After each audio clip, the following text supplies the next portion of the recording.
The moment Lauren tapped her champagne glass to get everyone's attention, I should have known something was wrong. But how could I? Everything about this day had been perfect. Too perfect.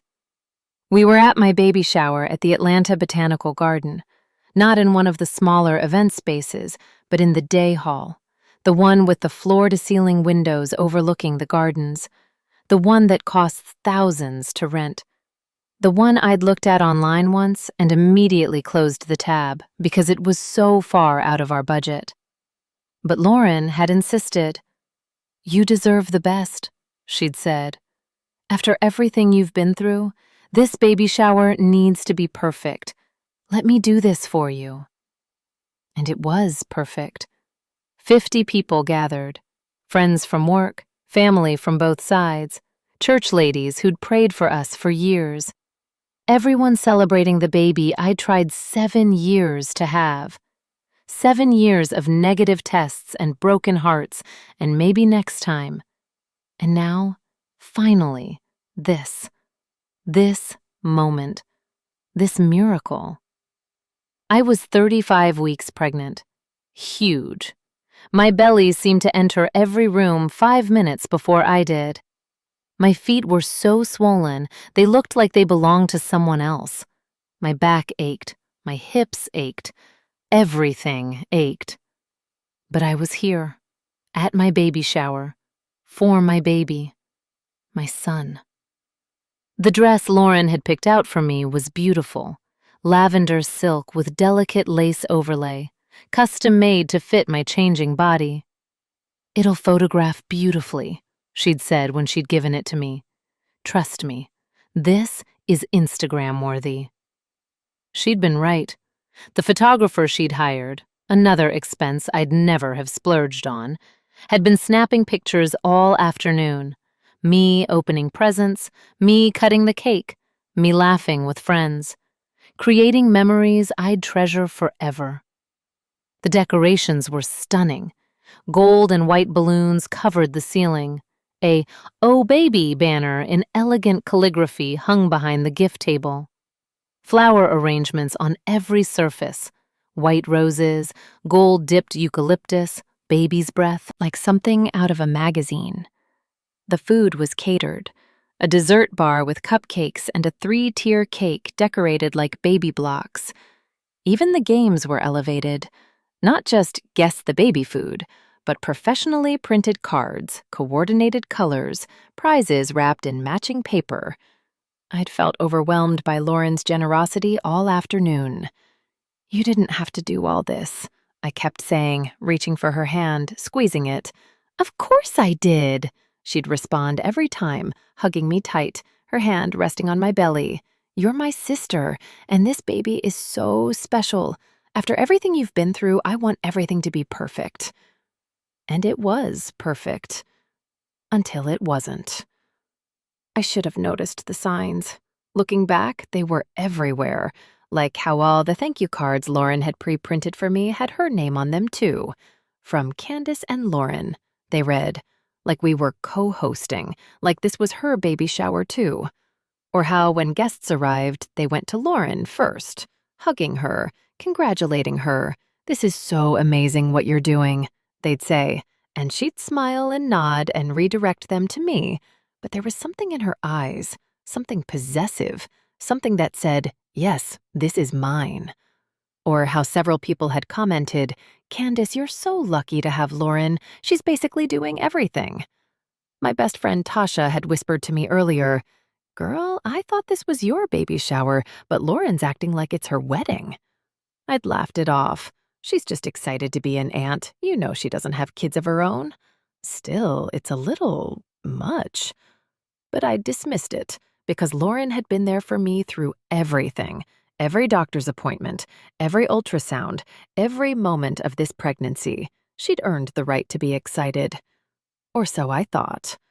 Now, as she stood at the front of the room, tapping her champagne glass with a fork, I felt the first flutter of unease. She was wearing white, an all-white dress. Tea-length, fitted, elegant. Like something you'd wear to a cocktail party, or a wedding, or I'd noticed it when she'd arrived, but hadn't said anything. It felt rude to comment. And besides, Lauren always dressed up. She worked in real estate. Professional appearance was part of her brand. But now, standing at the front of the room in that white dress with all eyes on her, she looked less like my sister-in-law and more like, I don't know, a bride, a host, someone in charge. The room fell silent. 50 faces turned toward her. My hand instinctively went to my belly. The baby kicked, like he could sense my sudden tension. "Hi, everyone!" Lauren's voice was bright, cheerful, confident. "Thank you all so much for coming today to celebrate this incredible blessing." People smiled, nodded, raised their glasses. Candace and Derek's journey to parenthood has been long and difficult, as many of you know. 7 years of trying, 7 years of heartbreak, 7 years of prayers. I felt my face flush. This felt too personal, too intimate. This wasn't how I wanted to start the celebration. "But finally," Lauren continued, her hand dramatically resting on her own stomach in a gesture that made my skin prickle. "Finally, this miracle baby is coming. And I'm so honored, so deeply honored, to be here to support them through this journey." Support them. Not support me. Support them. Like she was part of the couple. "I have a special announcement to make," Lauren said, and my whole body went cold. No. No, no, no. This was my baby shower.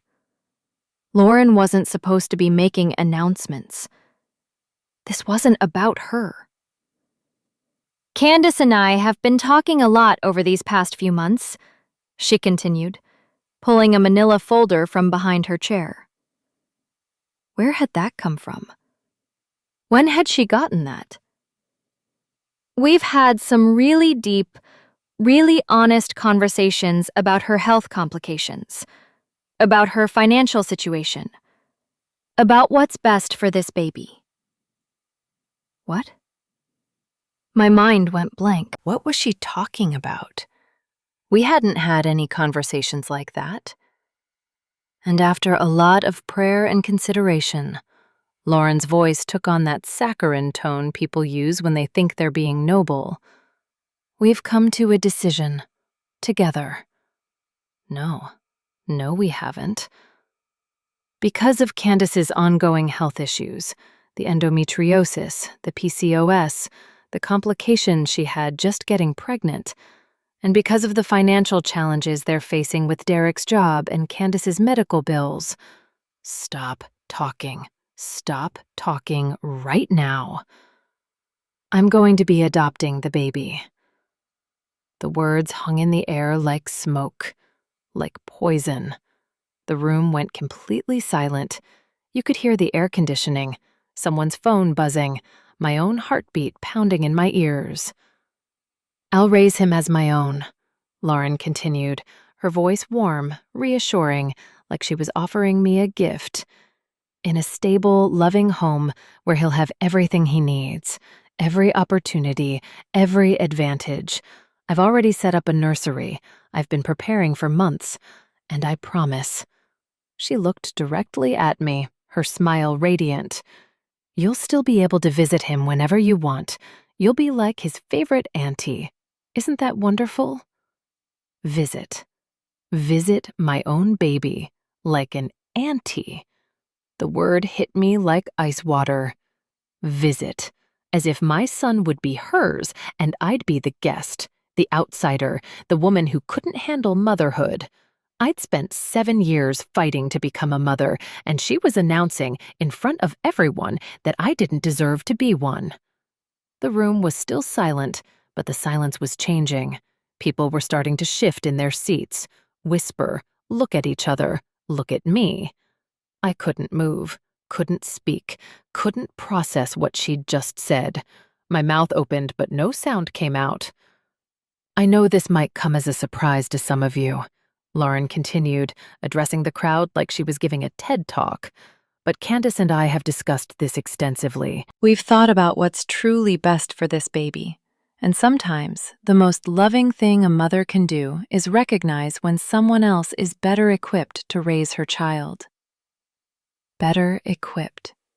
Those words cut through my shock like a knife. "This is a selfless decision," someone called out. Mrs. Johnson from church. "Candace, you're so brave." No. No, no, no, no, no. What? The word finally escaped my lips, barely above a whisper. Lauren's smile didn't waver. "I know it's emotional, sweetie, but you're making the right choice, the selfless choice. And I promise I'll take such good care of him. He'll have everything. Private schools, music lessons, travel, all the things you want for him, but—" She paused delicately. "All the things that are difficult to provide on your current income." I never agreed to this. My voice was louder now, stronger, shaking but strong. "Candace, honey, I know you're feeling emotional right now. That's normal. This is a big moment." I never agreed to this. A few people gasped. I'd raised my voice. I'd made a scene. At my own baby shower.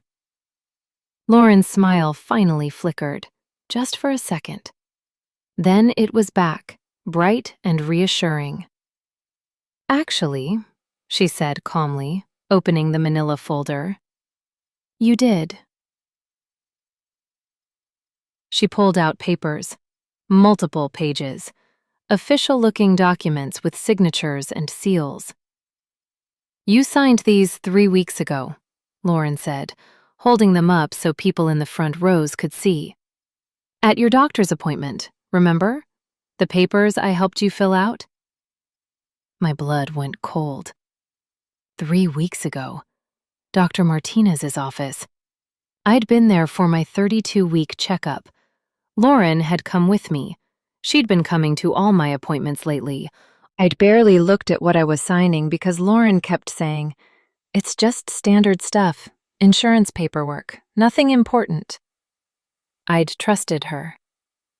"Those were insurance papers," I said, my voice shaking. "No, sweetie." Lauren's tone was patient, condescending, like she was explaining something simple to a child. "These are adoption consent forms, see?" She held up a page. "Your signature, right there, witnessed and notarized." The room erupted into whispers. I could see people leaning toward each other, murmuring. Some looked confused. Some looked at me with pity. With pity. Like I was too sick, too poor, too broken to raise my own child. Like this was a mercy. "I didn't." My voice cracked. "I didn't know that's what I was signing." "Well, you signed them," Lauren said simply.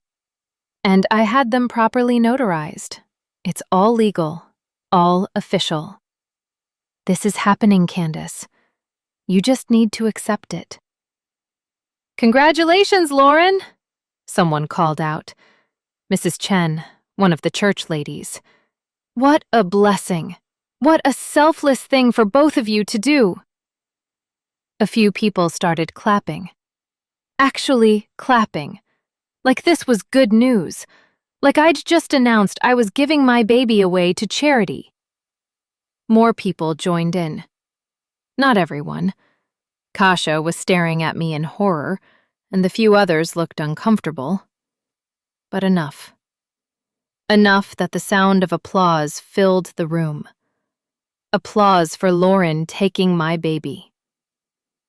I stood up. The chair scraped loudly against the floor. Everyone stared at me. My hands were shaking. My whole body was shaking. I pressed my hands against my belly where my son was growing, and felt him kick. Like he was trying to tell me to fight. "This isn't happening," I said. "Candace, honey, I know you're emotional right now," Lauren started, her voice dripping with fake sympathy. "I'm not emotional!" My voice came out louder than I intended, harsher. "I'm telling you, no!" The room gasped. Several people actually gasped. I'd raised my voice, lost control, made a scene at my own baby shower. "Let's talk about this privately," Lauren said, her voice dropping lower. There was steel underneath the sweetness now, a warning. "No." I turned to face the crowd, 50 faces staring back at me. Some sympathetic, some confused, some already judging. "No, we're not talking about this privately. You made this announcement in front of everyone, so I'm responding in front of everyone." I took a breath, tried to steady my voice. I did not agree to give Lauren my baby. I did not agree to any adoption. Whatever papers she says I signed them thinking they were insurance forms, medical release forms, not adoption papers. This is not happening. This is my baby, mine and Derek's, and no one is taking him from us. More whispers, louder now. People looking at each other, looking at Lauren, looking at me, unsure who to believe. Lauren's smile finally dropped. Just for a second, her mask slipped, and I saw something underneath. Something cold, something angry. Then the smile was back. "You're being hysterical," she said calmly. "The pregnancy hormones are making you irrational. This is exactly why this arrangement is for the best. You're not stable enough to— Don't you dare!" My hands were shaking so badly I had to press them harder against my belly. "Don't you dare blame this on hormones. Don't you dare call me unstable. You tricked me. You lied to me. You violated my trust, and I want you out." "This is my event," Lauren said, her voice finally showing some edge. "I paid for it. I organized it. These are my guests. This is my baby shower for my baby, the baby growing inside my body. And I'm telling you to leave. Get out." We stared at each other. The room was silent, except for someone's baby crying in the background. Someone's actual baby they got to keep because their sister-in-law wasn't trying to steal it. Lauren stood there for a long moment, her face twisted, not with sadness, not with embarrassment, with rage, pure, cold rage. "Fine," she said, her voice ice. "But those papers are legal, binding, and I'm not giving up." She grabbed her purse. "This baby deserves better than what you can give him, Candace, and I'm going to make sure he gets it." She turned on her heel, those expensive heels she'd bought for this occasion, and walked out. The click of her heels on the marble floor was the only sound in the room. Then everyone started talking at once. I didn't wait to hear what they were saying. Didn't wait for the sympathy or the judgment or the questions. I grabbed my purse, walked to the back door, my swollen feet protesting every step, left my own baby shower, got in my car, sat in the parking lot surrounded by blooming gardens I couldn't even see because my eyes were full of tears, and called my husband. But first, I sat there for 5 minutes, just sat there, hands on my belly, feeling my son kick and move and live inside me. And I made him a promise. Nobody's taking you from me, baby boy. Nobody. I don't care what papers she has. I don't care what she says. You're mine, and I'm going to fight for you. Then I called Derek. "Hey, babe," he answered, cheerful. "How's the shower going? Your mom sent me pictures. It looks amazing." "Derek?" My voice broke on his name. "You need to come home. Right now." "What's wrong? Is it the baby? Are you okay?" "It's your sister." Silence. Then, "What did she do?" She... I couldn't even say it. It sounded insane. "Just come home, please. I can't explain this over the phone." "I'm leaving right now. I'll be there in 20 minutes. I drove home in a daze, ran 2 red lights, thank God there were no cops, pulled into our driveway where we'd argued about whether to get a sectional or a regular couch, where we'd watched movies and had dinners and built our life together for 8 years. I was still in the lavender dress, still wearing the stupid corsage Lauren had pinned on me that said, "Mommy to be," in gold letters. I told him everything. "Say that again," Derek said slowly when I finished. His voice was too calm, too controlled. "Because I don't think I heard you right."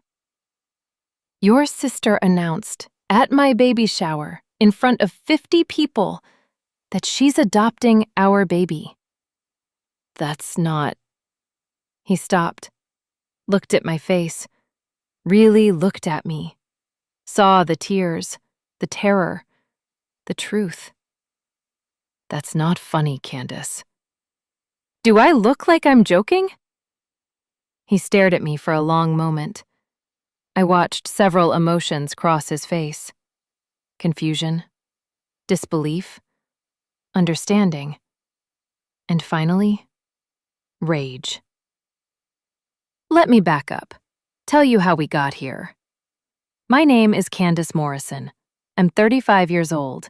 I've been married to Derek Morrison for 8 years, and I've been trying to get pregnant for 7 of those years. 7 years. Let me tell you what 7 years of infertility feels like. It feels like taking a pregnancy test every month and watching it stay blank. Negative. Not pregnant. Try again. It feels like tracking your ovulation like a part-time job. Temperature charts, ovulation predictor kits, apps that ping you when it's time. Sex that stops being about love or pleasure and becomes about conception, about numbers, about timing. It feels like watching everyone around you get pregnant by accident while you can't do it on purpose. My little sister got pregnant at 23, unplanned. "We weren't even trying," she said apologetically, like that would make it hurt less. My coworker got pregnant with twins on her first month trying. Twins. "We're so blessed," she kept saying.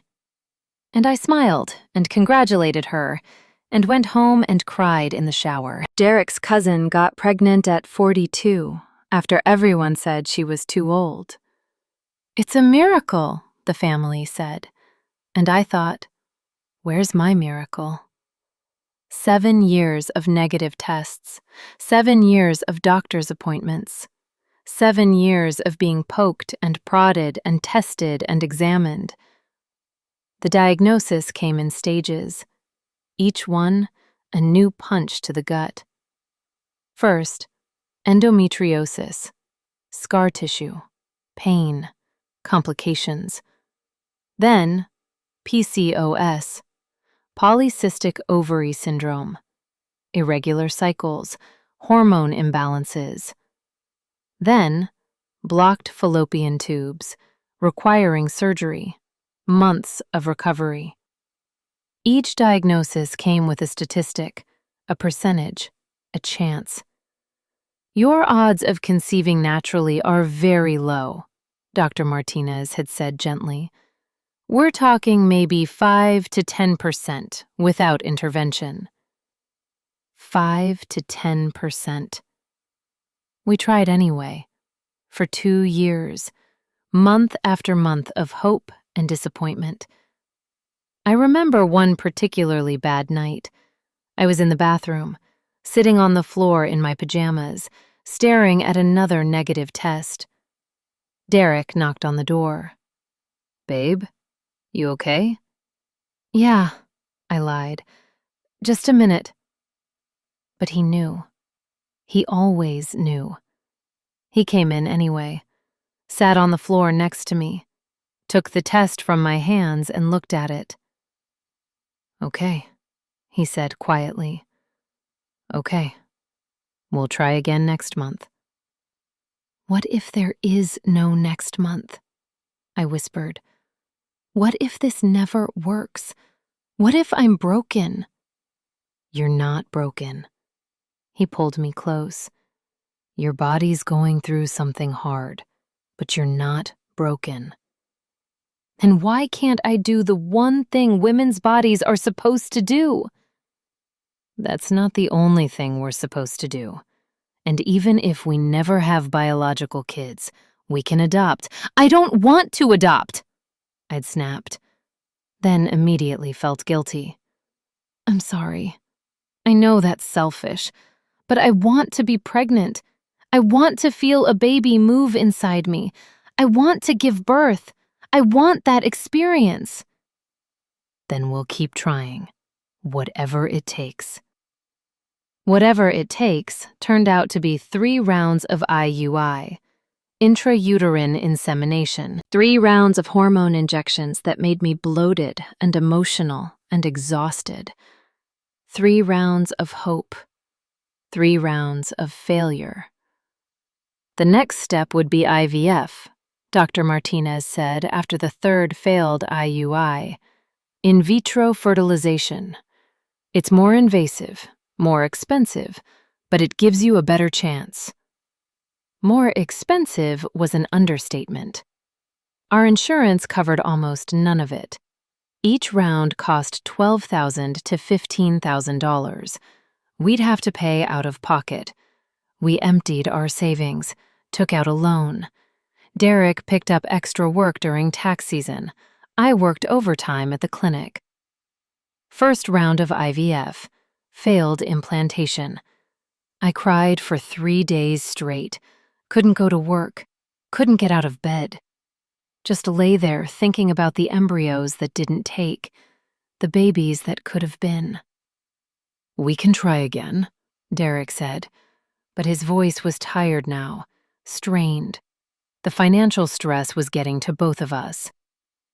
Second round of IVF, chemical pregnancy. It implanted. For a week, I was pregnant. For one beautiful, terrifying week, I saw those 2 pink lines and thought, finally, it's happening. Then I started bleeding. "I'm sorry," Dr. Martinez said. "It was a very early miscarriage. The embryo didn't develop properly." A miscarriage. I'd been pregnant for a week, and then I wasn't. I started avoiding baby showers, pregnancy announcements, anything that reminded me of what I couldn't have. "Maybe we should stop," I told Derek after the second IVF failure. "Maybe this is the universe telling us something."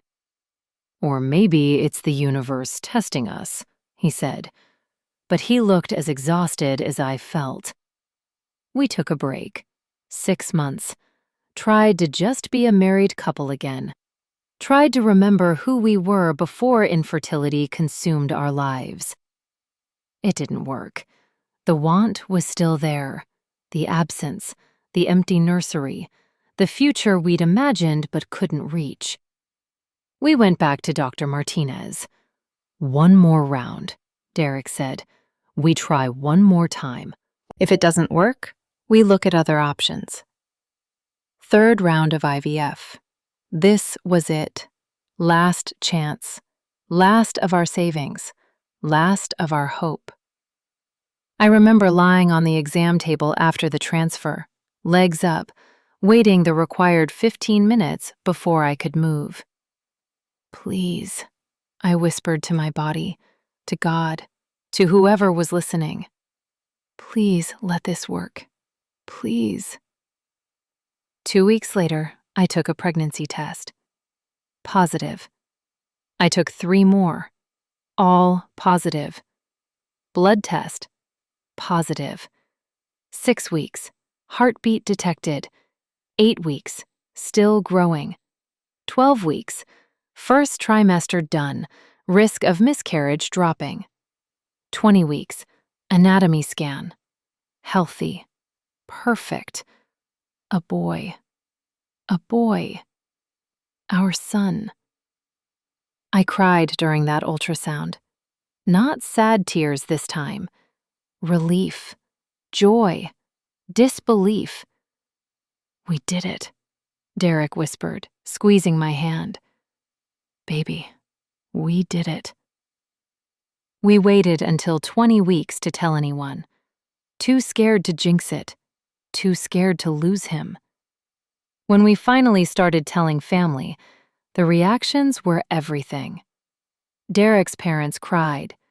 His dad, this stoic man who never showed emotion, actually cried. My mama shouted in the phone, then prayed, then shouted some more. And then there was Lauren, Derek's younger sister, 32, single, successful real estate agent living in a Buckhead condo. We told her over Sunday dinner at his parents' house. "Lauren, we have some news," Derek said. She looked up from her plate. "What kind of news?"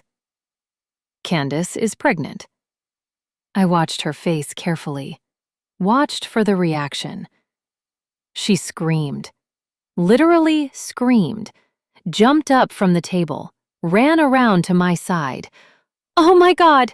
Oh my God! I'm going to be an aunt!"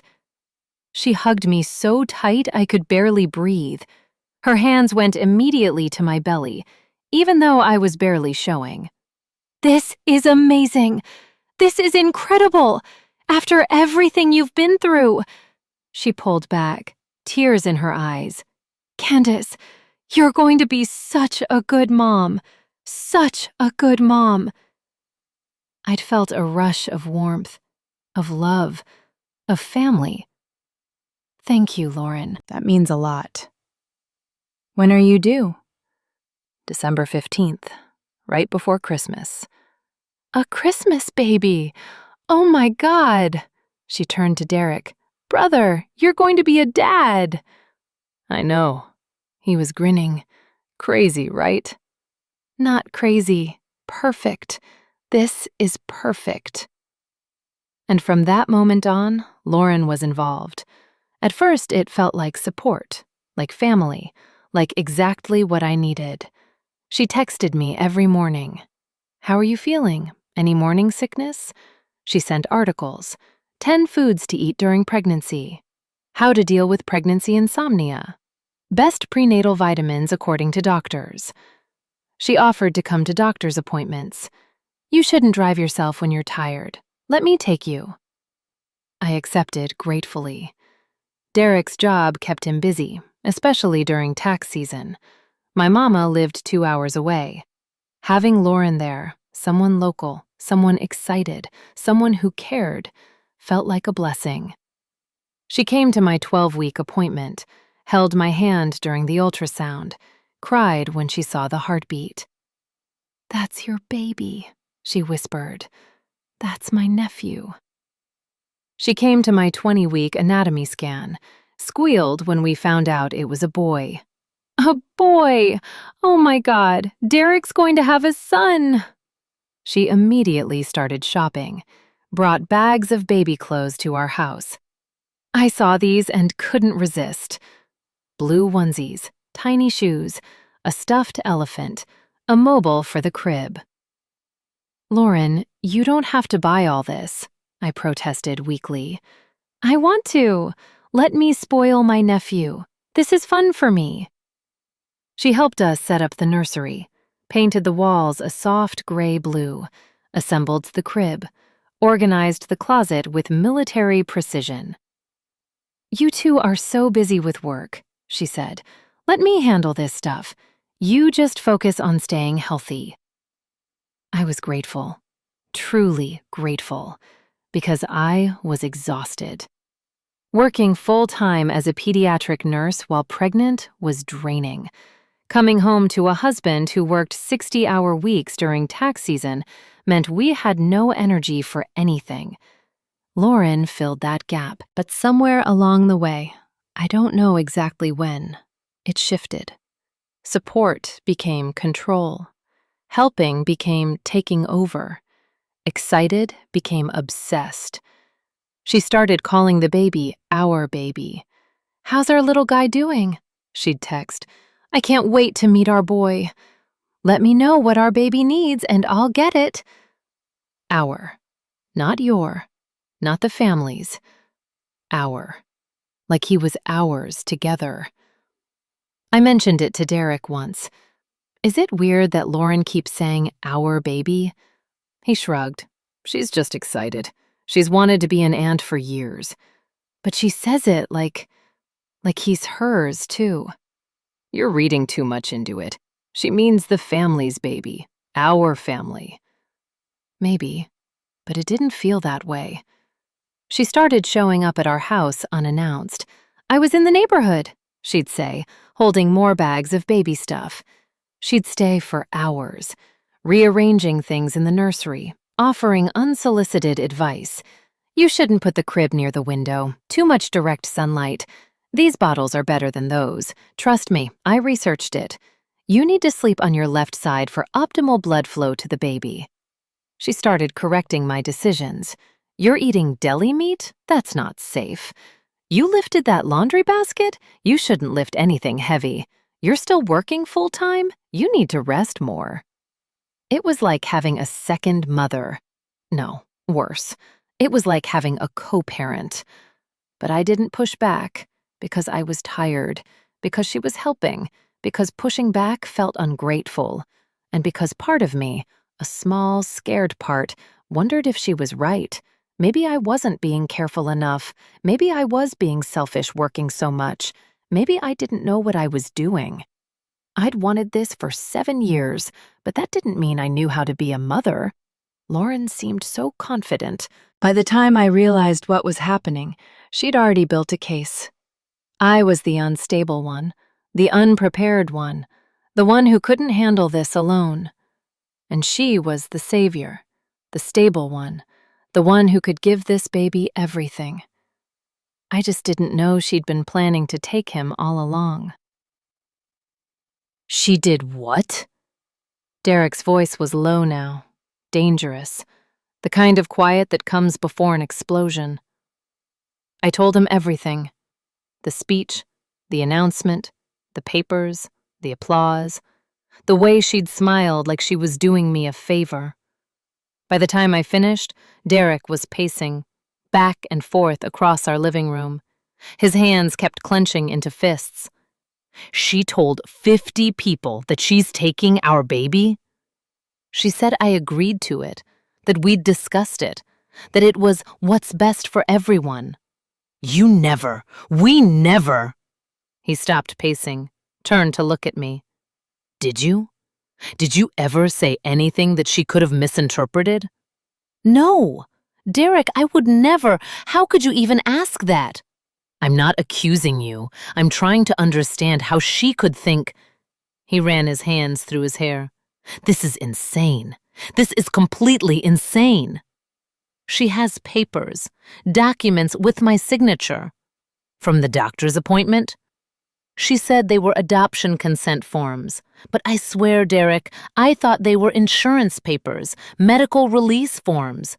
She was helping me fill them out, and I was so tired and my back hurt, and I just signed where she told me to sign. He sat down heavily on the couch, put his head in his hands. This is my sister, my little sister. I've known her my whole life. How could she? His voice broke. How could she do this? I sat next to him, put my hand on his back. I don't know. We sat in silence for a moment, the kind of silence that fills up with all the things you don't want to say. Finally, Derek spoke. I need to call her. Derek, no. I need to hear this from her. I need to understand what she's thinking. He pulled out his phone, dialed, Put it on speaker. Lauren answered on the second ring. Her voice was cheerful, bright, like nothing had happened. Derek! How's Candace? Is she feeling better? I know she got a little emotional at the shower, but that's completely normal. Pregnancy hormones can really… Emotional? Derek's voice cut through her rambling like a knife. You announced to an entire room full of people that you're adopting our baby without talking to me first? Silence on the other end. Then, I thought Candace would have told you by now. Told me what? That you're trying to steal our child? Derek, don't be dramatic. Nobody's stealing anything. Candace and I had several very serious conversations about… No, we didn't! I shouted toward the phone. You lied! About what's best for the baby, Lauren continued, ignoring me. And we both agreed that given her health complications and your financial situation, it would be better if I provided a stable, secure environment for… Our financial situation is fine, Derek interrupted. We own our home. We both have good jobs. We're perfectly capable of raising our own child. What the hell are you talking about? Well, Candace mentioned you were stressed about money. I said we were budgeting for baby expenses. That's normal. That's what responsible parents do. And her health issues… She has a healthy pregnancy. Dr. Martinez said so at every appointment. But the endometriosis, the PCOS, the fact that it took 7 years and multiple rounds of IVF just to get pregnant, those are serious genetic conditions, Derek. They could affect her ability to carry future pregnancies, to handle the stress of motherhood, to what? To be a mother? Are you seriously suggesting my wife can't be a mother because she had fertility issues? I'm being practical. I'm being realistic. And quite frankly, I'm being selfless. I'm offering to take on an enormous responsibility to give this baby the best possible life. By taking him from his parents? By providing what you can't: stability, financial security, time. Candace works full-time. You work 60 hours a week during tax season. Who's going to actually raise this baby? Daycare? Babysitters? That's none of your business. It is my business. He's my nephew. I love him. And I'm not going to stand by and watch him suffer because you two aren't equipped to… We're his parents. We're perfectly equipped. Biology doesn't make you equipped, Derek. I have resources you don't have. I have time you don't have. I have a nursery already set up. I've been preparing for months. I can give him private schools, music lessons, travel, opportunities, all the things you want for him, but realistically can't afford on your salaries. My hands were shaking. I pressed them against my belly protectively. We can provide for our child, Derek said through gritted teeth. Maybe, but I can provide better. And isn't that what parenting is about? Wanting what's best for your child?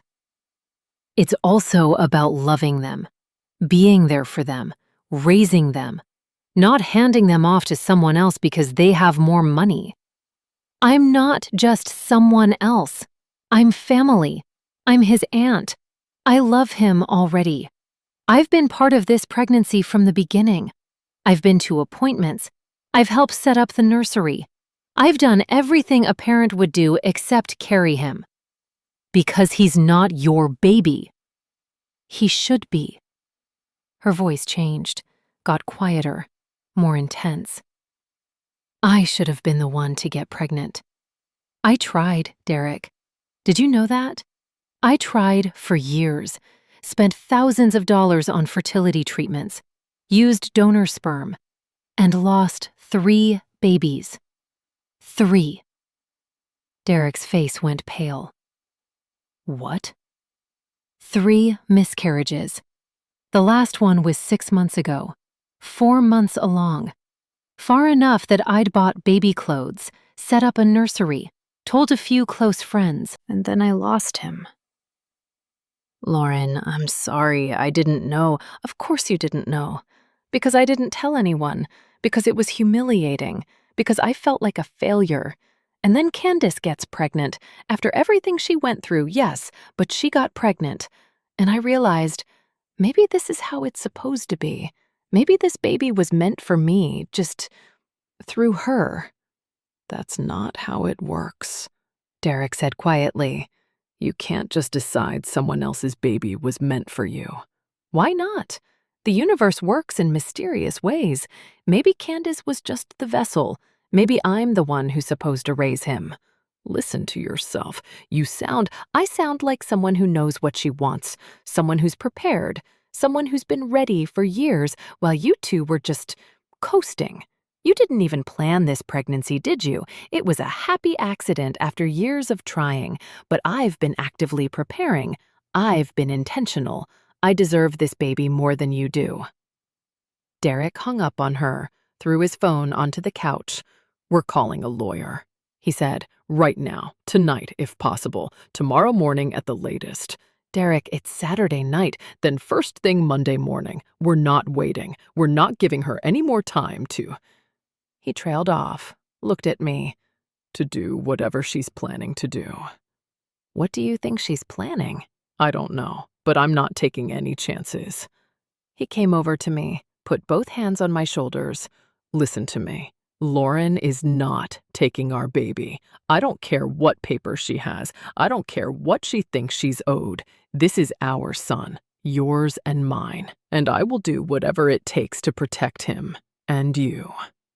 I started crying, full, ugly sobs, all the fear and stress and anger of the past few hours finally breaking through. Derek pulled me close, let me cry into his chest. We're going to fix this, he whispered. I promise. We're going to fix this. But as I cried, I couldn't shake the feeling that fixing this wasn't going to be as simple as he thought. Because Lauren believed she was right. Really believed it. And people who believe they're right will do anything to prove it. The lawyer's name was Patricia Chen, recommended by Derek's boss who'd gone through a custody battle years ago. She's tough, he'd said, and she doesn't lose. We needed someone who doesn't lose. Her office was in Midtown, in one of those sleek glass buildings that screams expensive legal services. The reception area had modern art on the walls and leather furniture that probably cost more than our couch. I felt out of place in my maternity jeans and oversized sweater. My belly seemed enormous in this space designed for power suits and briefcases. The receptionist, a young black woman with perfect makeup, smiled at us warmly. Mr. and Mrs. Morrison? Miss Chen will see you now. Patricia Chen's office was lined floor to ceiling with law books. Her desk was massive. She was in her 50s, Asian American, with sharp eyes that missed nothing and a handshake that was firm and brief. Sit, she said, gesturing to the chairs across from her desk. Not rude, just efficient. Tell me everything. We told her the whole story. She listened without interrupting, took notes in neat, precise handwriting, asked questions that were specific and pointed. When we finished, she sat back in her chair and steepled her fingers. "Do you have the papers?" "Lauren has them," I said. "She showed them at the shower, but wouldn't let me keep a copy." "Do you remember what they looked like?" "Official, multiple pages, my signature on at least 2 of them. And she said they were notarized." Patricia nodded. "Okay, first things first, and this is important. In Georgia, you cannot sign away parental rights to an unborn child. Adoption consent can only be given after birth, and only following very specific legal procedures, including a mandatory waiting period and court approval." Relief washed over me so intensely, I almost started crying again. "So, even if I did sign something—" "Even if you signed 100 somethings, they wouldn't be legally binding until after the baby is born. And even then, they'd need to follow proper procedures." "So she can't take our baby?" Derek's voice was tight with emotion. "No, absolutely not. She has no legal claim to your child." Patricia paused. "But, and this is important, we need to see these papers, because if she's showing them to people, claiming they're legal adoption documents, that's fraud, and fraud is a crime." "What kind of crime?" I asked. "Potentially several.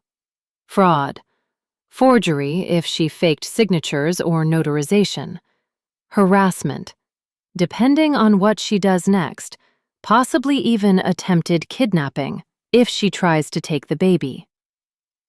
Kidnapping. The word made my stomach drop.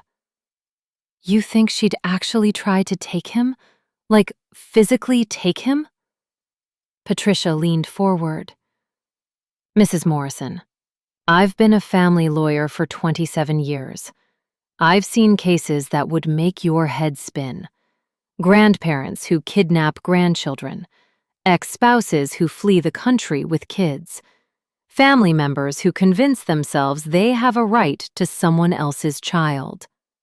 She paused. "People do unthinkable things when they're convinced they're in the right. And from what you've told me, your sister-in-law is convinced." "What do we do?" Derek asked. "Several things. First, we document everything. Every text, every email, every voicemail from Lauren. Everything she's said or done that shows a pattern of trying to assert control over your baby." "I have texts," I said. "Hundreds of them." "Perfect. Forward all of them to my paralegal." Second, we get statements from witnesses at the baby shower. People who heard what she said, who saw the papers, who can testify to what happened. There were 50 people there. We don't need all 50. We need 5 or 6 who are willing to put it in writing. Patricia pulled out a form. Third, we're sending her a cease and desist letter. No contact with you, Mrs. Morrison. No contact with the baby after birth. If she wants to communicate, it goes through me. What if she doesn't listen? Then we move to a protective order, which is essentially a restraining order. If she violates that, she gets arrested.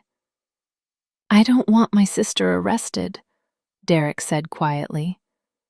Patricia's expression softened slightly. "I understand this is family, but right now your priority needs to be protecting your wife and your unborn child. Your sister has crossed serious legal and ethical lines. This isn't about hurt feelings or family drama. This is about someone trying to take your baby." She let that sink in. "What happens at the hospital?" I asked. "When I give birth?" "We notify hospital security about the situation. We put her name on a no-access list. If she shows up, security removes her. We also recommend you register as private, meaning your room number won't be available to anyone calling the hospital." She'd really try to come to the hospital? "Mrs. Morrison, she announced at your baby shower that she was adopting your child. She's already shown she's willing to make a public spectacle.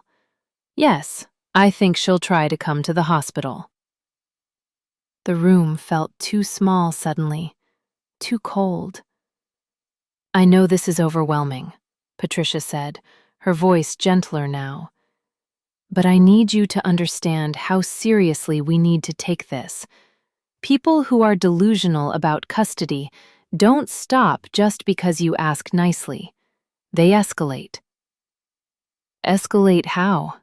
Derek asked. "Showing up at your home, calling CPS with false reports, spreading rumors that you're unfit parents, filing frivolous lawsuits, following you, taking pictures, documenting everything you do to try to build a case."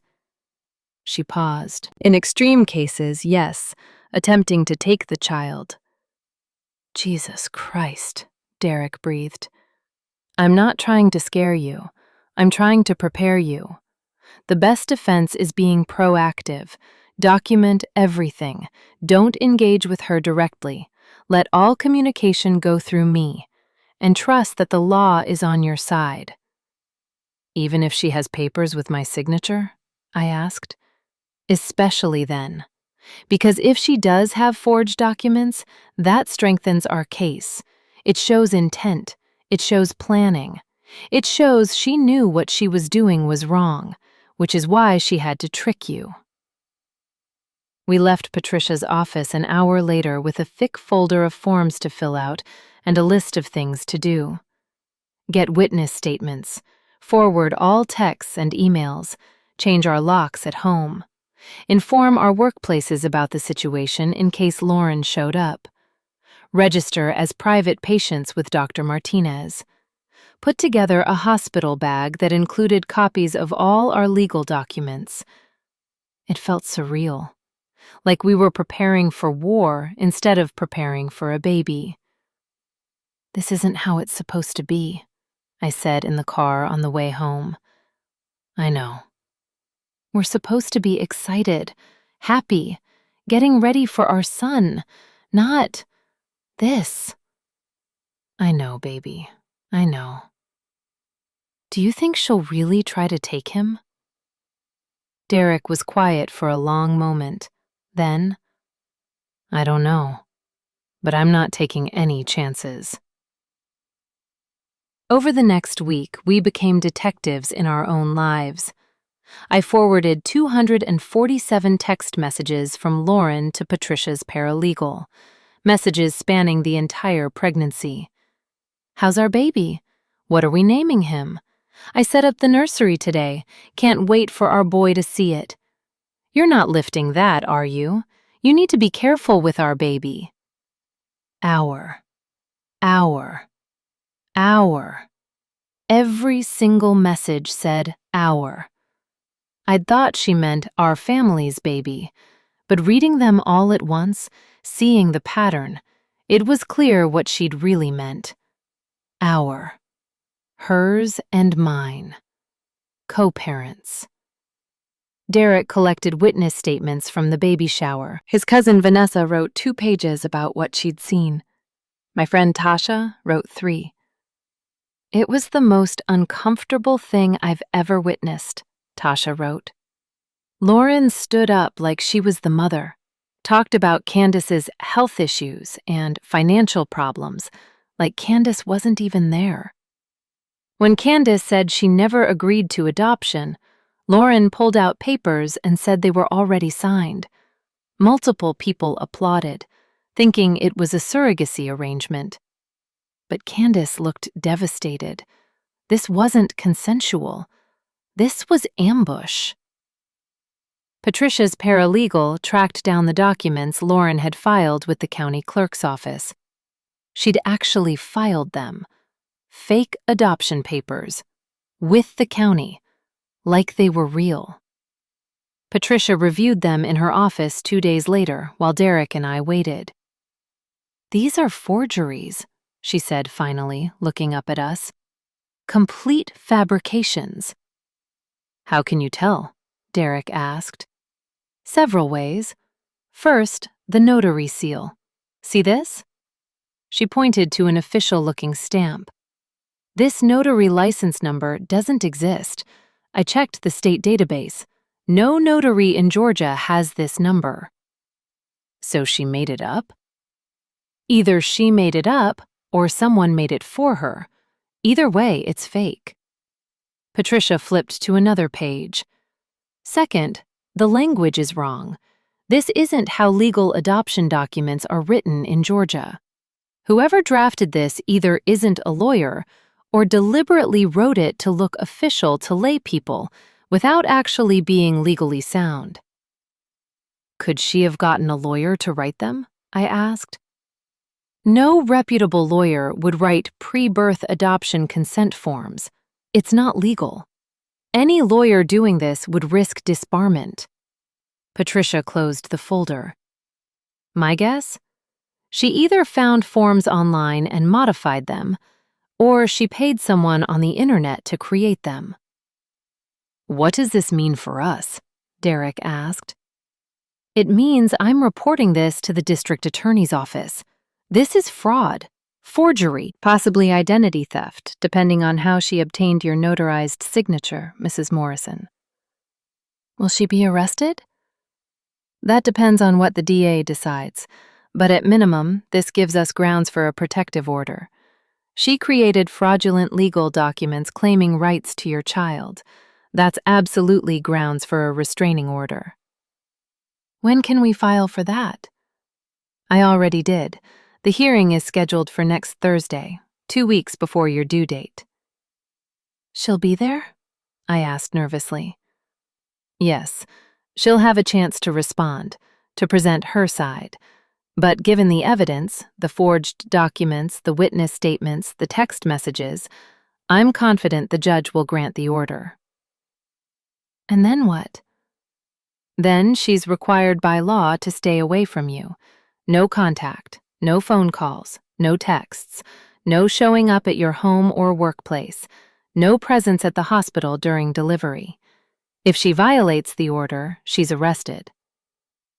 "For how long?" "Initial protective orders are usually for 1 year. After that, you can petition to extend or let it expire." 1 year. 1 year of legal protection. It should have felt like enough, but I kept thinking about what Patricia had said. People who are delusional don't stop just because you ask nicely. They escalate. The confrontation with Derek's parents happened 5 days before the protective order hearing. We'd been avoiding them. Not out of anger, but out of, I don't know, shame, exhaustion, fear that they wouldn't believe us. But Derek's dad called. "We need to talk. About Lauren. Come to dinner Sunday." So we went. Their house in Decatur was exactly as I remembered it from the first time Derek brought me home 8 years ago. Small brick ranch, immaculate lawn, basketball hoop in the driveway where Derek had played as a kid. Pictures of Derek and Lauren covering every surface inside. School photos, graduation photos, family vacations. Looking at those pictures now felt different, sadder. Diane, Derek's mom, opened the door before we could knock. Her eyes were red, like she'd been crying. Come in," she said, hugging us both. Her hand went to my belly briefly. "How's the baby?" "Good. Active. Strong kicks." "That's good. That's real good." But her smile didn't reach her eyes. Ronald, Derek's dad, was in the living room. He stood when we entered, but he didn't smile. "Sit down," he said. Not unkindly, but not warm either. We sat. The couch had worn spots from decades of use. Derek had probably sat in this exact spot 1,000 times growing up. "We need to talk about Lauren," Diane said, sitting across from us. "About what happened at the baby shower." "What did she tell you?" Derek asked. "She said Candace got upset, made a scene, that there was a misunderstanding about some paperwork." "A misunderstanding?" I couldn't help it. My voice came out sharp. "She announced to 50 people that she was adopting our baby." "She said you two had discussed it," Ronald said carefully. "That you were worried about money and your health, and that she offered to help." "We never discussed adoption. Never. She tricked me into signing papers I thought were insurance forms." "Lauren wouldn't," Diane started, then stopped. "She wouldn't lie." "She did lie," Derek said. "Mom, I know she's your daughter, my sister, but she lied. She forged documents. She filed fake adoption papers with the county clerk. Our lawyer has proof." Diane's hand flew to her mouth. "Forged documents?" Ronald's voice was hard now.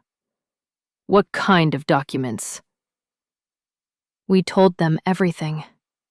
The papers, the fake notary, the texts, the lawyer, the upcoming protective order hearing.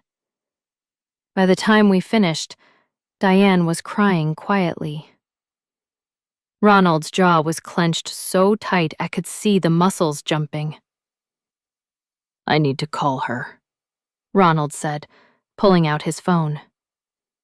"Dad, our lawyer said we shouldn't." "I'm not asking permission." He dialed, put it on speaker. Lauren answered after 3 rings. "Hi, Daddy." "Lauren, Derek and Candace are here. We need to talk about the baby shower." Silence. Then, "What did they tell you?" "They told me you announced you were adopting their baby. They told me you have forged legal documents. They told me you're being served with a protective order." "It's not like that." "Then what is it like? Explain it to me." "I was trying to help. Candace isn't ready for this. She has health problems. They're broke. I can provide better." "They are not broke," Ronald said sharply. "They own their home. They have good jobs. What the hell are you talking about?" "Okay, maybe not broke, but they don't have what I have. I can give this baby opportunities they can't." "It's not your baby, Lauren." "But it should be." The words hung in the air. "What does that mean?" Diane asked shakily. "It means," Lauren's voice broke. "It means I've lost 3 babies. 3. 3 pregnancies I couldn't keep. 3 chances at motherhood that my body destroyed. And Candace gets pregnant after years of trying, and I'm supposed to just watch? Be happy? Play the supportive aunt while she gets everything I wanted?" "Oh, honey," Diane whispered. "I didn't know you lost.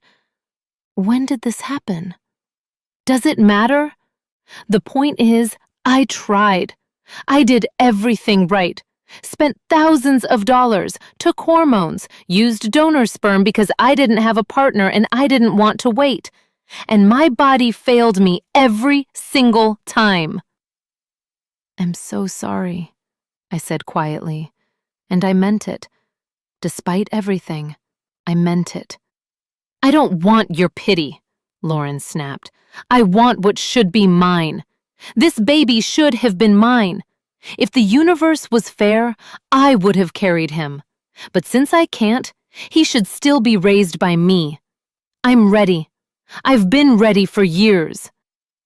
"Ready doesn't give you the right to take someone else's child," Ronald said. But I'm not just someone else. I'm family. I've been part of this pregnancy from day one. I've been to appointments. I've helped with the nursery. I've done everything a parent would do.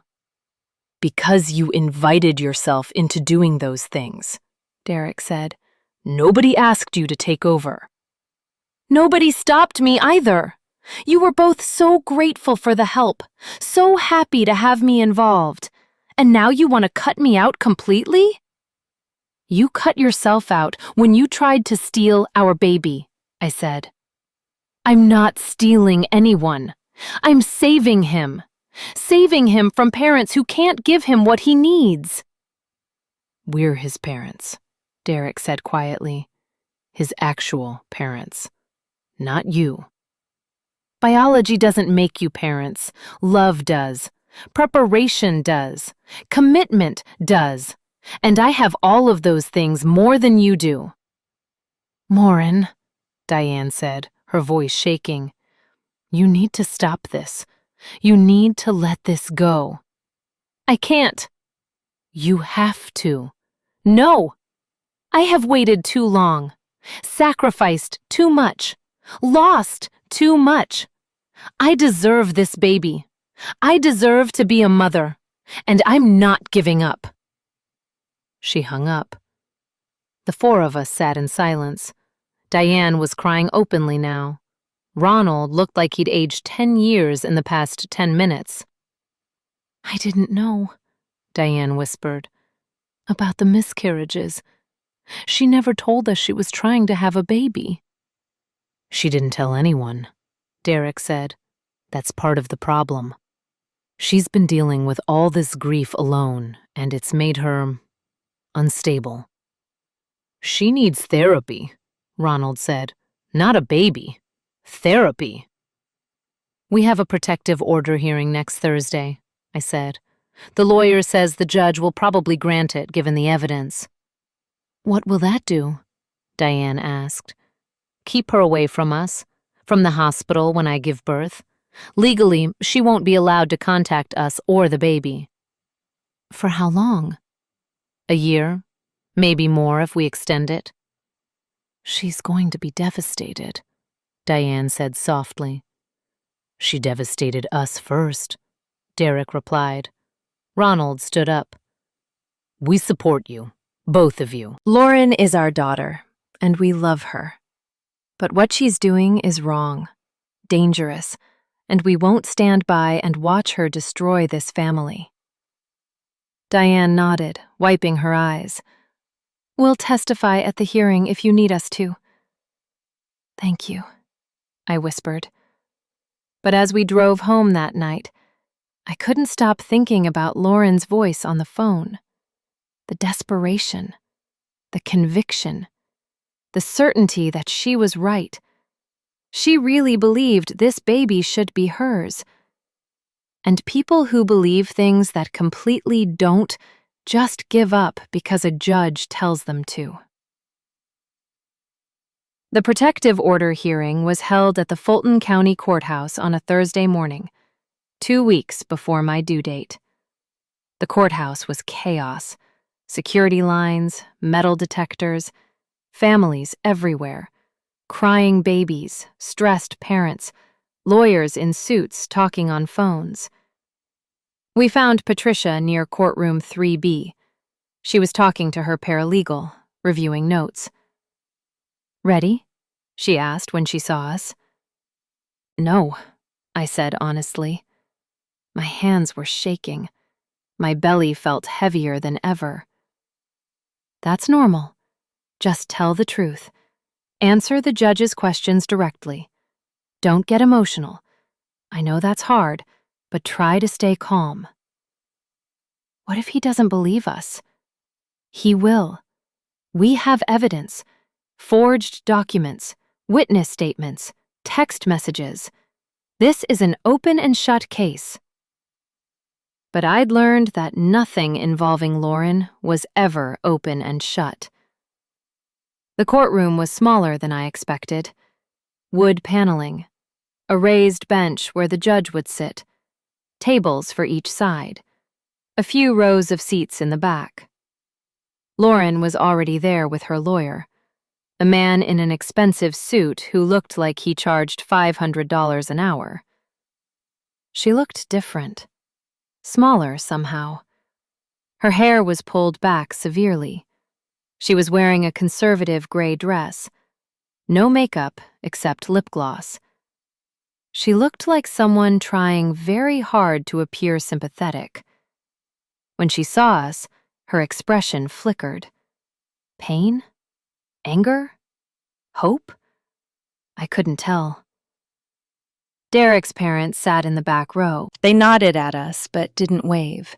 This was too serious for waves. All rise. We stood. Judge Harrison entered, a black man in his 60s with kind eyes and a stern mouth, the kind of judge who'd seen everything and didn't suffer fools. Be seated. He shuffled papers. Case number 2024-CV8847. Candace Morrison and Derek Morrison, petitioning for a protective order against Lauren Morrison. Ms. Chen, you're representing the petitioners? Yes, Your Honor.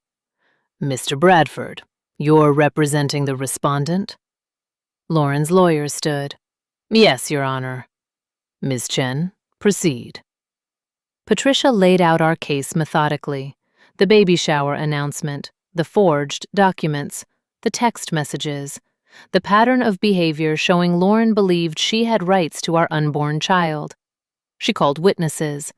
Tasha described the baby shower, her voice shaking but clear. Derek's cousin Vanessa confirmed everything. She presented the forged documents, showed the fake notary seal, explained how they'd been filed with the county clerk despite being fraudulent. She read excerpts from Lauren's texts. Has our baby. Can't wait to bring our boy home. I've set up our nursery. Patricia looked up at the judge. These aren't the texts of an excited aunt. These are the texts of someone who believes she's a co-parent. Judge Harrison listened without interrupting, took notes, occasionally asked clarifying questions.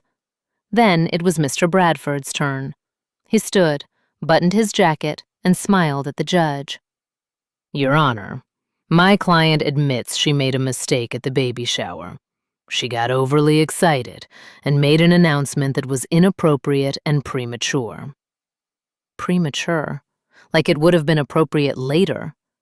However, he continued, there was no malicious intent. Ms. Lauren Morrison has been deeply involved in her brother's family life. She's been supportive throughout Mrs. Morrison's difficult pregnancy. She attended appointments, helped set up the nursery, provided emotional and financial support. That doesn't give her the right to claim ownership of the baby, Judge Harrison said dryly. Of course not, Your Honor. And she doesn't claim ownership. She merely believed, mistakenly, that there was a verbal agreement for her to provide additional support after the birth, possibly including temporary guardianship while the new parents adjusted. Temporary guardianship? Patricia was on her feet. Your Honor, there was never any discussion of guardianship. That's a complete fabrication. Ms. Chen, you'll have time to rebut. Mr. Bradford, continue. The documents in question were created by Ms. Morrison in a moment of emotional distress. She recently experienced a miscarriage, her third. She's been undergoing grief counseling. Her judgment was impaired. Impaired enough to forge legal documents and file them with the county clerk? Judge Harrison asked. She didn't realize they were forged, Your Honor. She found templates online. She believed they were legitimate. She faked a notary seal. She made a mistake. An illegal mistake. Mr. Bradford shifted. My client is willing to apologize, to stay away from the Morrisons until after the baby is born, to give them space. A protective order seems excessive for what amounts to a family misunderstanding. Mr. Bradford, Judge Harrison said slowly, Your client didn't send an awkward text or show up uninvited to dinner. She announced publicly that she was adopting her brother's baby. She created fraudulent legal documents claiming parental rights. She filed those documents with the county. These aren't the actions of someone who made an innocent mistake. These are the actions of someone who genuinely believes she has a right to this child. She's since realized her error. Has she? Ms. Chen, do you have evidence that the respondent has backed down from her position? Patricia pulled out her phone. Text message from Lauren Morrison to Candace Morrison, received 3 days ago. You can't keep him from me forever. He's meant to be mine. Lauren's face went white. That doesn't sound like someone who's realized their error, Judge Harrison said. That sounds like someone who's escalating. He reviewed the documents in front of him for a long moment. Then he looked up at Lauren. Ms. Morrison, stand up. She stood shakily. Her lawyer put a hand on her arm, but she shook it off. Do you understand why we're here today? Judge Harrison asked. Yes, Your Honor. Do you understand that Candace and Derek Morrison are the legal parents of their unborn child? Yes, but… No buts. Yes or no? Do you understand they are the parents? Yes.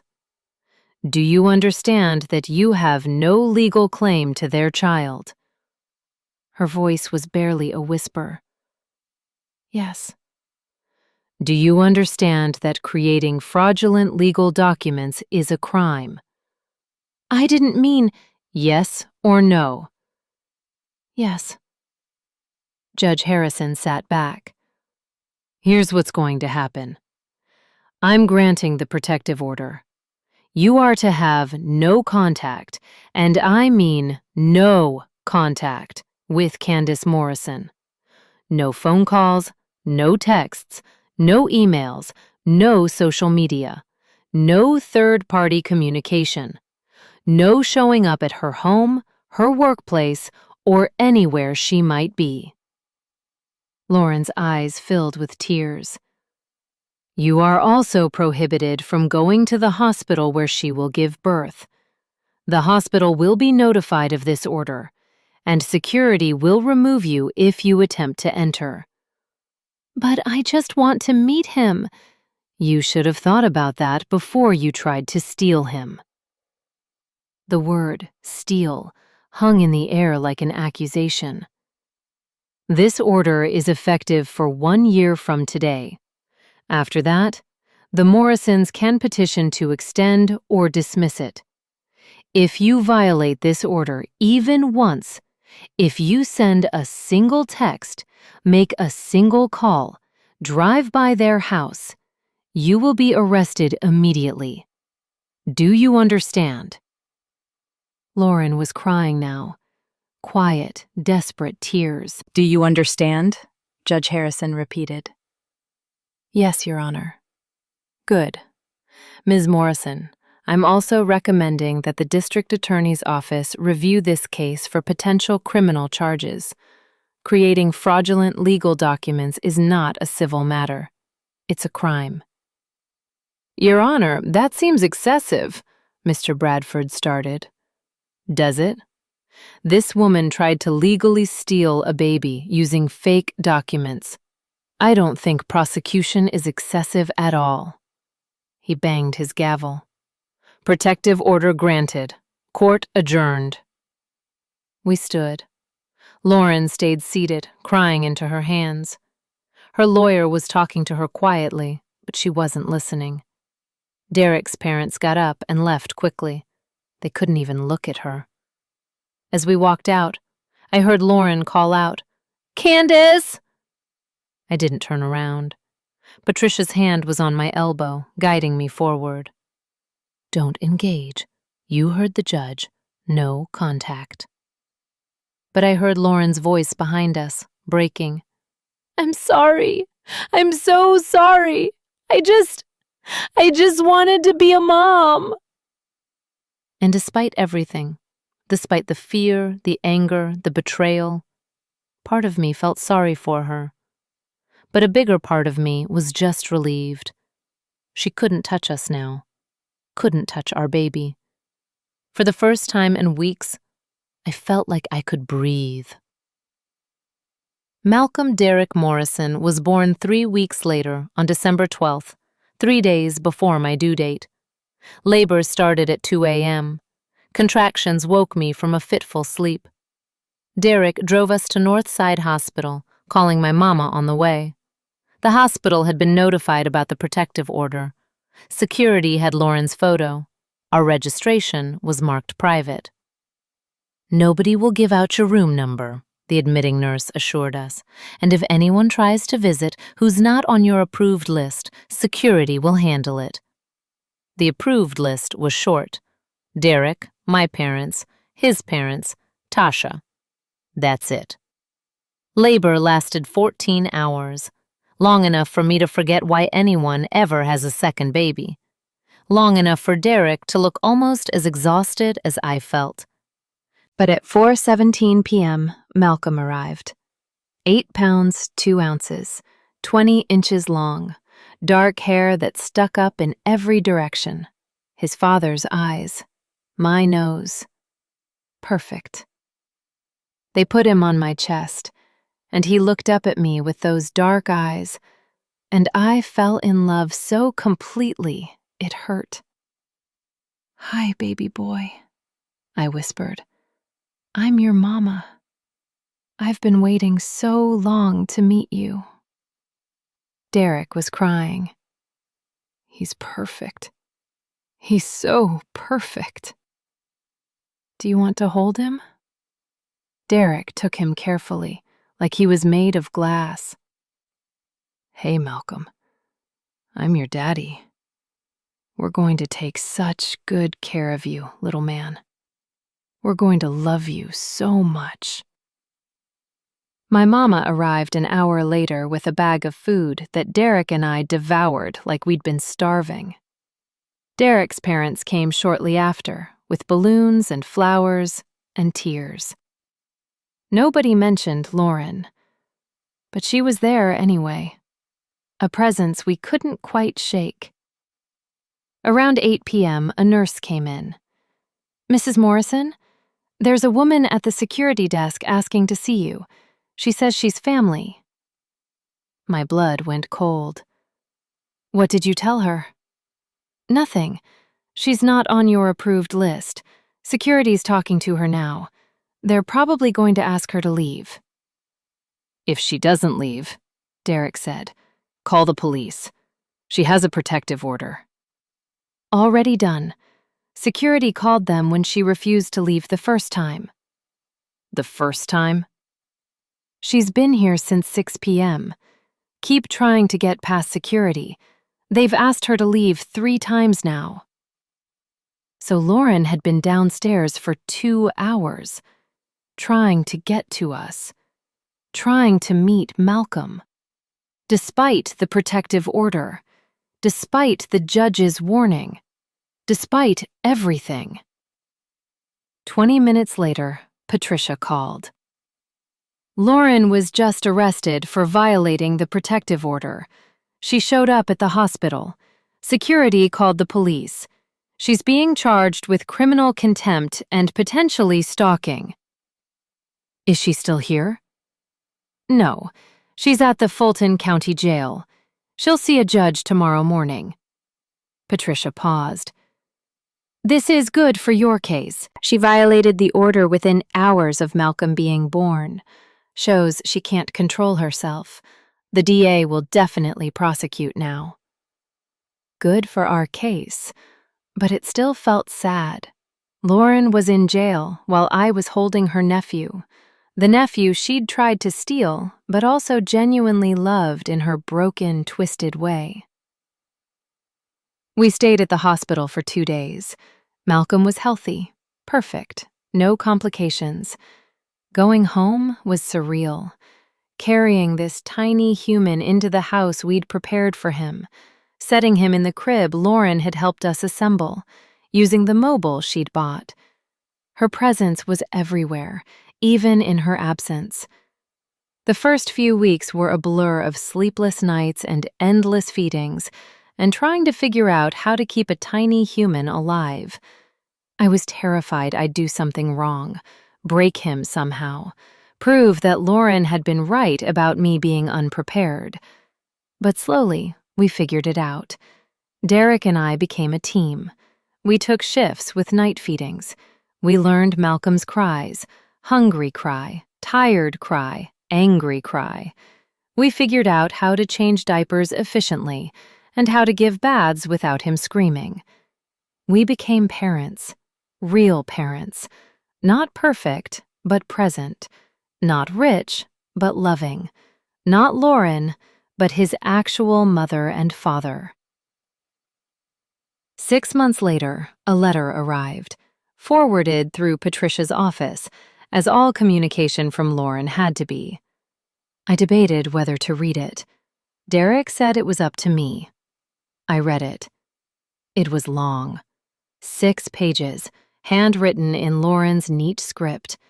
She talked about therapy, about the diagnosis she'd received, complicated grief mixed with obsessive tendencies triggered by her miscarriages.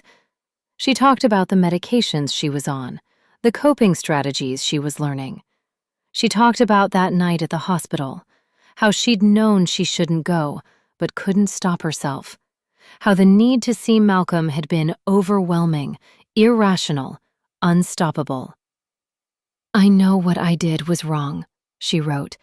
"I know I hurt you. I know I violated your trust and your boundaries and the law. I know all of that intellectually, but emotionally, I still struggle with accepting that Malcolm isn't mine." She described her therapist's explanation, that her brain had decided Malcolm was the baby she'd lost, that she'd transferred all her grief and hope and desperation onto him, that when I got pregnant, something in her snapped, and she'd convinced herself this was her chance. "It wasn't rational," she wrote. "I know that now. But it felt rational at the time. It felt like the universe giving me back what I'd lost." She apologized, over and over. Said she understood if I never forgave her. Said she hoped one day Malcolm might know she'd loved him, even if she'd loved him wrong. "I'm not asking for anything," she finished. "I'm not asking to see him, or talk to you, or be part of his life. I'm just asking you to know that I'm sorry, and that I'm working to become someone who would never do something like this again." I read it twice, then showed it to Derek. "What do you think?" he asked. "I think she's sick. I think she needs help. And I think I'm sad for her. But that doesn't mean I trust her. Doesn't mean I want her in Malcolm's life. Doesn't mean I'm ready to forgive her." "Do you want to respond?" I looked at Malcolm in his bouncer, kicking his legs and making happy noises at his mobile. 6 months old, healthy, happy, safe. Safe because we'd protected him, because we'd fought for him, because we'd refused to let someone, even family, take him from us. "Maybe someday," I said finally, "when he's older, when I'm sure she's really changed, when I can let her back in without being terrified she'll try to take him again." "And until then?" "Until then, my job is to be his mother, to protect him, to love him, not to make his aunt feel better about what she did." Derek kissed my forehead, picked up Malcolm, and spun him around until he giggled. "Did you hear that, buddy? Your mama's fierce. She protected you before you were even born. That's what good parents do." Malcolm laughed and grabbed Derek's nose, and I thought, Lauren was wrong about so many things, but she was right about one thing.